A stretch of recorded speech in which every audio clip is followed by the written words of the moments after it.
ARB's decisions can be reviewed if you believe that something went wrong.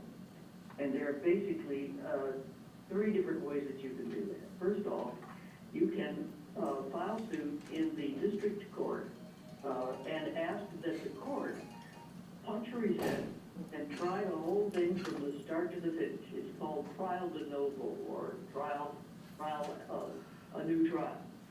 That is going to cancel out the effect of any kind of procedural errors or other things that you may have encountered at the ARB level, because they're going to start all over again at the district court. An alternative for that is to engage in binding arbitration. There's some limits on what kinds of properties can ask for binding arbitration. But this is available to homeowners whose property is of a particular appraised value or more. The models and calculations, yes, I think you're absolutely right that you can get a hold of whatever evidence that the appraisal review board intends to introduce by asking for that before the hearing. They have to give it to you within a particular period of time. And if they don't, and they haven't by the time you show up for your hearing, you can ask the ARB panel not to let it be admitted. That's the way that little thing works. Seems to me like there was something else I was going to say to you. Yeah, one other thing, and that is that under the Constitution, property values are supposed to reflect market value. That's one reason there have been so many explosions of appraised values all over the state. And therefore, that's what the ARB is going to be looking at if you come in and protest. You come in and say, look, I don't think it makes sense for my property to have gone up X%. But you have to, it may not make sense, but you're going to have to show the ARB that the market value of that property is actually less than the appraised value. That is the main factor involved in all of these hearings. Is going to be what's the market value. And I agree with everything that you've been told by everybody here, and I also understand your concerns. My personal property went up by a factor of 100% this year, and so my heart is with you. But I think you can trust these people. They don't have a dog in the fight. They don't have a money interest in doing anything except try to get it right. And if you don't think that they've gotten it right, you have these options to deal with it. I forgot to mention one that's relatively new. It's called limited binding arbitration. And that's when you feel like there was something that just went procedurally wrong with your hearing. Let's just say, for example, that you asked for the district data and calculations and everything in a timely fashion, and they didn't give it to you. Then if you ask the ARB to not let it in, and the ARB let it in and then submit a complaint about that, give the ARB a chance to rectify it. But if that doesn't happen, then you get a hearing in front of a qualified arbitrator to determine whether or not you really did have a right to get the information that you didn't get.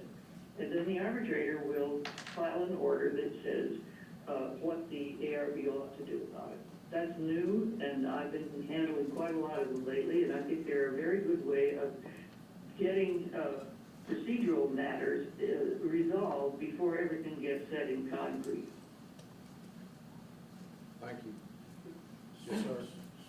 Speaking to the person on the phone, to get that market value that this board, to show to this board to dispute what is shown by the appraisal, the only way I can do that is to get a realtor to come out and give me an appraisal. So I will have to hire or pay a realtor to come give this information, because I don't think the board will accept my opinion that my land is not worth what the appraisal district says. So is that the way that we would go about getting an argument for our market value? Let me make, yes, now there are, people who make a living representing folks like you in front of appraisal review boards. They're good at it, that's how they make their livelihood. There are any number of them, and a lot of them will take their case like the lawyers on TV. You don't pay them anything until they get your taxes reduced. So give that some thought.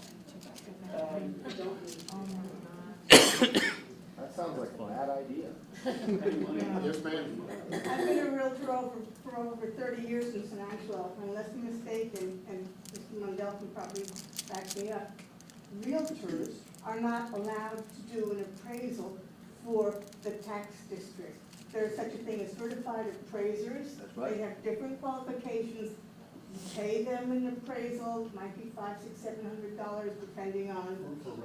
And that's for residents, so I don't know what your rent would be. But a realtor, we're only allowed by our code to do values for someone who's going to sell that house, period. Or rent the house. Not the contest taxes. So I will have to hire Yes, Mr. Arnold. an appraiser Yes, you do. Yeah. to appraise my home. $700. That's something else to point out here. In the hearing, you are not only allowed to give your opinion of the value, you must give your opinion of the value. And you're entitled to tell the ARB things that they may not otherwise know. Like a cyclone came through on the 5th of March and it knocked my barn down. Or I just discovered there's a huge crack in my foundation. Or the streams overflow in the spring and flood my house. These are all things that you're entitled to bring up. Yes, sir. I just wanted to be clear, I've been through the process of protesting before, so I understood how all this worked, and as far as the board, I know that y'all are independent, and we do appreciate what y'all do.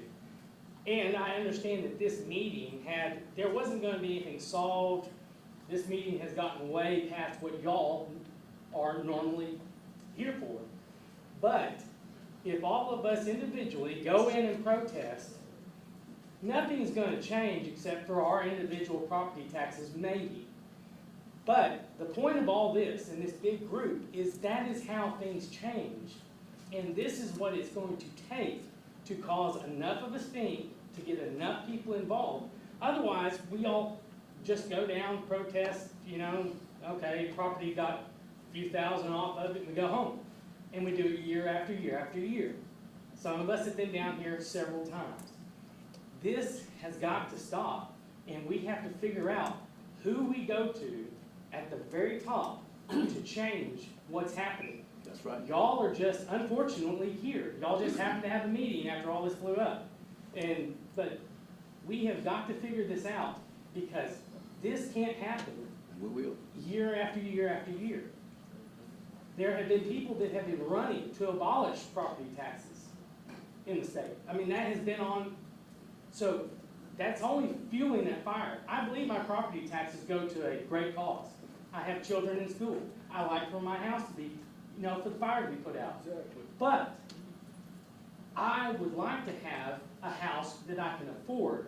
I bought a house to live in for the rest of my life. I will never sell that house.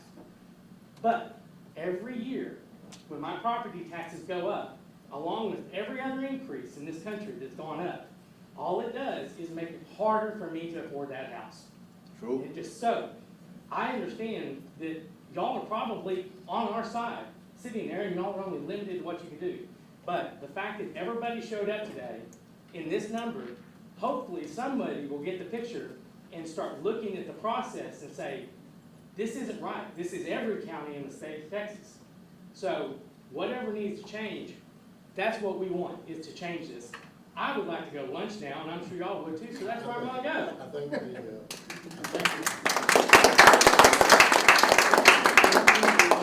tell you who you should go to. Go to your state legislator. Drew Darby. They're working on it. I know, trust me, I know. I have direct lines to those people. That takes a long time. That doesn't help people this year or the next year. I don't know if anybody's ever been involved in government as far as at the state level. Things take a long, long time to get anywhere. There are some legislative bills out there right now that are coming up that address property taxes. Yeah, and And it's not too late right. to voice your opinion to your legislator at this point in time, your senator and your house, and let them know your concerns, because they're gonna be voting on this stuff. And it happens real quick. It's pretty rapid here in May because they adjourn. So, no, don't think you can't. It works. If Oh, yeah. all of these people are concerned, they need to let Drew Darby and Senator Perry know their concerns. I agree. Get involved, people. Thank you. Yep. You're welcome. Yes, sir? Hats off to the gentleman that just made those points, but a couple of things. I realize you're not the entity that can hear all of these and do anything about them. But my question is, who is responsible for providing some sort of acid test or whatever to see, is this even reasonable? Because I'm hearing 800%. In my own case, I have one of the 800 and some odd % increases on property, which is, I don't understand how that can happen. But how does whatever entity that has responsibility, how do they look at that and say, yeah, this kind of makes sense? Because these numbers, this number of people that have shown up, I mean, there was over 1,000 people out here. That says something to me. I realize you're not the party that can do anything about it. But who can provide that acid test that says, yes, this seems like this is in the ballpark? Because these figures are nowhere near the ballpark. In line Again, with the I think economy. that is going to be addressed by the appraisal district itself. They're the ones that are gonna tell you, and just like Mrs. Armstrong said, it's the market value, what homes are selling for, what real estate's selling for in our area, that sets